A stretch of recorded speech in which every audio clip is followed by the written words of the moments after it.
ইউক্রেনের বিরুদ্ধে গ্রীষ্মকালীন আক্রমণে একাধিক ফ্রন্টে হামলা চালিয়ে অগ্রসর হচ্ছে রুশ বাহিনী। জুন মাসে সৈন্য সংখ্যা ও বিমান শক্তি কাজে লাগিয়ে রাশিয়া বছরের শুরু থেকে এখন পর্যন্ত সবচেয়ে বেশি এলাকা দখল নিয়েছে। তবে রাশিয়ার লক্ষ্য কেবল ভূখণ্ড দখল নয়। বিশ্লেষকদের মতে মস্কোর উদ্দেশ্য হলো ধীরে ধীরে ইউক্রেনের সামরিক শক্তিকে পদ্ধতিগতভাবে ধ্বংস করা। গত 2 মাসে ইউক্রেনের একাধিক অঞ্চলে হামলা জোরদার করেছে রুশ সেনারা।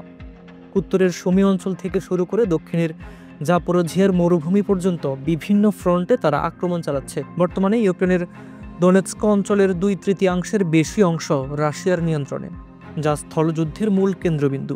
যেখানে কস্তিয়ানতিনিভকা শহর রক্ষায় থাকা ইউক্রেনীয় সেনাদের চারপাশে প্রায় 10 মাইল গভীর একটি বেষ্টনী তৈরি করছে রুশ বাহিনী।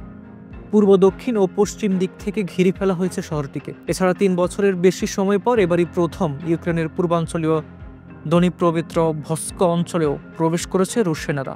উল্লেখ্য, মাঠের লড়াইয়ে রাশিয়া মূলত 2টি কৌশল ব্যবহার করছে বলে জানিয়েছেন ইউক্রেনীয় সেনারা। প্রথমে ড্রোন, গোলাবারুদ ও গ্লাইড বোম দিয়ে ইউক্রেনীয় বাহিনীকে স্থির করে রাখে তারা। এরপর বারবার ছোট ছোট স্কোয়াড পাঠিয়ে সামনে এগোয়। এদিকে গত কয়েক সপ্তাহ ধরে ইউক্রেনের হামলায় ব্যবহৃত রুশ ড্রোনের সংখ্যা নতুন রেকর্ড গড়ছে। গত সপ্তাহে ইউক্রেনের বিমান বাহিনীর তথ্য অনুযায়ী রাশিয়া 728টি বিস্ফোরক ড্রোন ও ছদ্মবেশী ড্রোন ছড়েছে। রাশিয়া ড্রোন তৈরির কারখানা বাড়ানোর ফলে সামরিক বিশ্লেষকরা আশা করছেন শরতে প্রতি হামলায় 1000-এরও বেশি ড্রোন পাঠাবে মস্কো, যা হয়তো যুদ্ধে রুশ অগ্রযাত্রাকে আরও এগিয়ে নেবে। হাবিবুর রহমান নিশান, খবর সংযোগ।